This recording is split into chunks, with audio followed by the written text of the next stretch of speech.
The most stunning views I could ask for. Bright blue skies, towering peaks, and gorgeous roads gave me company as I made my way towards Turtuk. After my journey to Nubra Valley the previous day, I was sure the landscape could not get any more stunning. I was wrong, of course. The landscape left me awestruck as I watched in disbelief the scene unfolding all around me.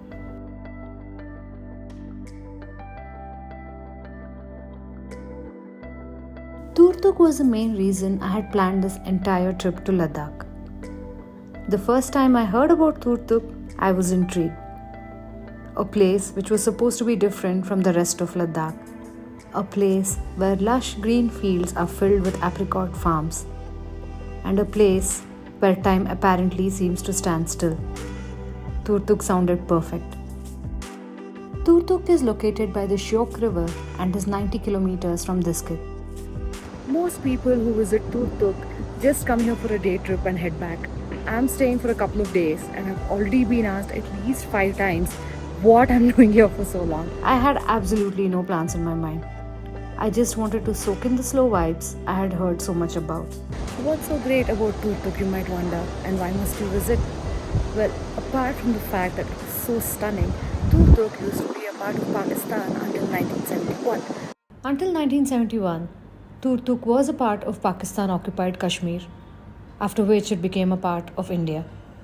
Many residents of Turtuk still have relatives and family on the other side of the border. Dropping off my bags, we made our way to Thang, the last village before Pakistan-occupied Kashmir, which sits right next to the line of control. Goosebumps, really.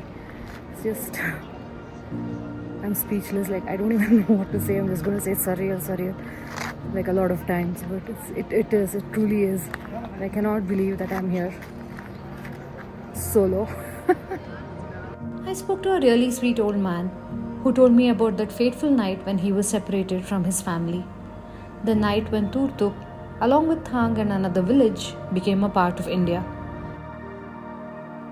How his family was on the other side and there was no way he could meet them, but still see glimpses of activities happening in his village even now. He showed me mountains, parts of which were in India and some parts under Pakistan-occupied Kashmir, including the one right in front of me.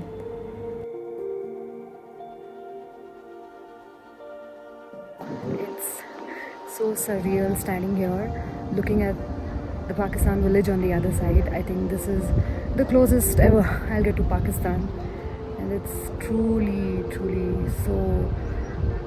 I just don't have any words, really don't have any words. He was telling me how during the partition, his wife, his brother and sister got left behind and he had to move here. It's really sad, isn't it? They all have families and relatives that side, but they cannot go and meet them. But he seemed very happy to be this side. He was saying how he has a very good life here, how peaceful it is, barring the war during Kargil. From then till now, it's been very peaceful, and he's really happy here. As we were heading back to our car, we were invited for a cup of chai by a couple of locals whom we had dropped on our way here. Who says no to chai and more conversations with locals, right? I went back to Turtuk and was in for a pleasant surprise. All the day trippers have left and it truly feels like I'm the only person here. I got to speak with some locals. Kids, actually, so much fun. If you have the time, spend at least a night here in Turtuk to actually see how beautiful it is. Standing there looking at the mountains around me, I felt like something had changed, like a veil had been lifted. I felt like Turtuk was slowly dropping the facade I had seen when I first reached here. A facade for the tourists and the day trippers. Walking along the empty lanes, talking to the locals, watching the mountains towering all around and over me, I felt like Turtuk was slowly letting me in, showing me its magic. I felt absolute peace wash all over me and something more. What that something more was, I was not sure yet.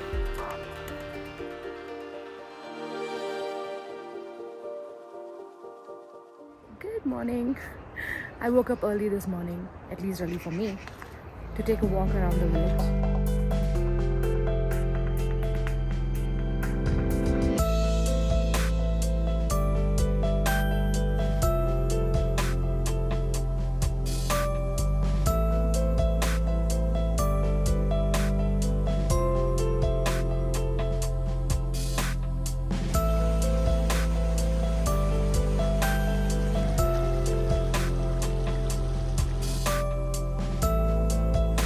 Had a good 1 hour walk through the village, and now I'm back to the guest house. So hungry.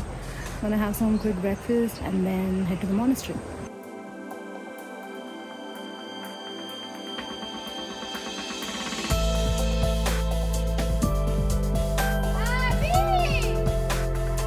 Later in the day, I set out with Motab Bhai to explore Turtuk a little bit more and hike up to the monastery here.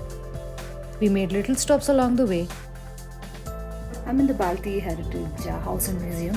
This museum is actually housed in a Balti household, so the architecture, everything is Balti. After spending some time there, we made our way to a natural cold storage before making our way up to the monastery. It's a little bit of climb to the monastery. So you walk through the village, green fields, and then you reach the monastery. And I'm breathing hard. Whew.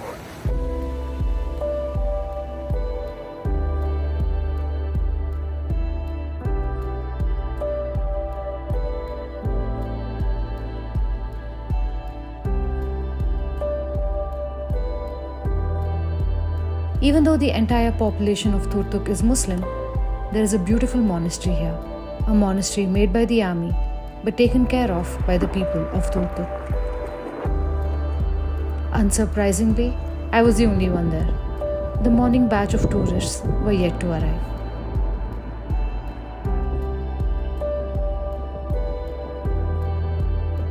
On our way back, we took a longer scenic route through green buckwheat fields and trees brimming with apricots.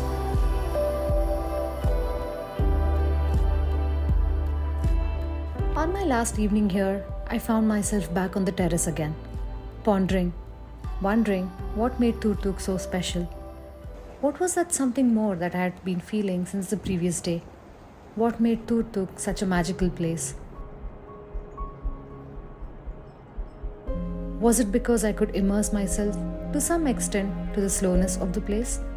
Or maybe Turtuk showed me the magic of taking things slow, even if it meant staying a day or two extra. Turtuk is a place which needs to be experienced and cannot be put in words. Making promises of coming back for a longer time, I left Turtuk to head back to Leh. Leh is around 200 kilometers away from Turtuk, which is roughly around a 6-hour drive. However, keeping up with the theme of this entire trip, I wanted to take the road less traveled, relatively speaking, and not the usual one through Khardungla. But before that, I wanted to see a couple of places in Nubra Valley, which many people travel to Nubra for. My first stop was Hunder. Hunder is known for its sand dunes. Yes, sand dunes. Ladakh is a high altitude desert after all. And it is also known for the double hump Bactrian camels, which are so adorable. Look at how cute they are. Oh. I was curious about Hunder. I mean, this was one of the most popular places in Nubra Valley. And honestly, I should not even have been surprised to see the crowd there. But not having seen many people over the past few days, I was a little taken aback, especially with the excessive crowding around the camels. To each their own. But never having seen the fun part of riding atop an animal, I walked a little distance away from the crowds to see the younglings and admire the scenic views.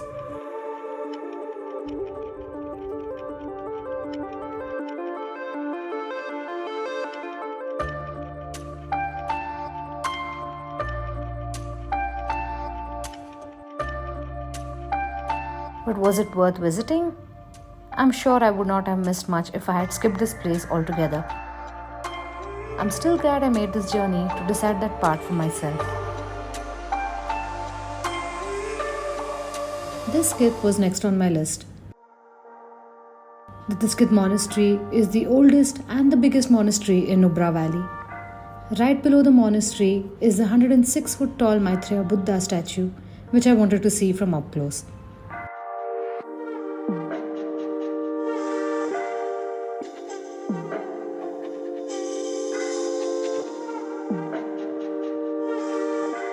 The Buddha sits on a hill overlooking the vast, gorgeous landscape, facing the Shyok Valley and Pakistan, intentionally so. The statue is supposed to represent three core ideas: to prevent any additional war with Pakistan, to spread the message of world peace, and also provide protection to Diskit village.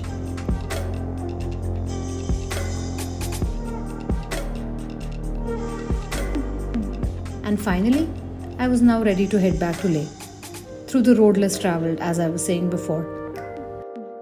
Wari is one of the lesser known passes. Taking this route to Leh, instead of the usual route through Khardungla, will add extra time and extra distance to your journey.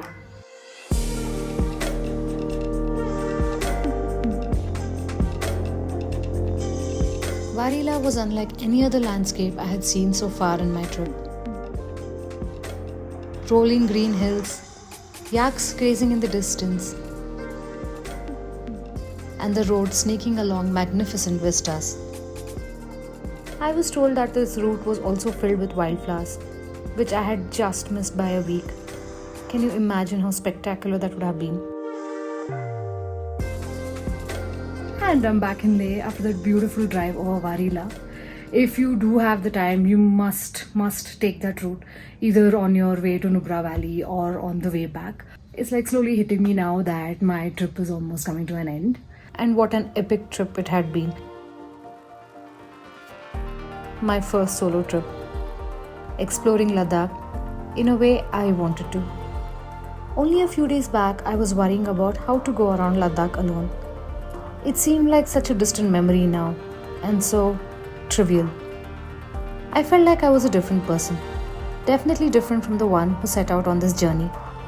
Having experienced the joys of traveling alone, well, this person was going to explore the world, company or no company. And hopefully I'll be back here sooner than later because I'm not done with Ladakh yet.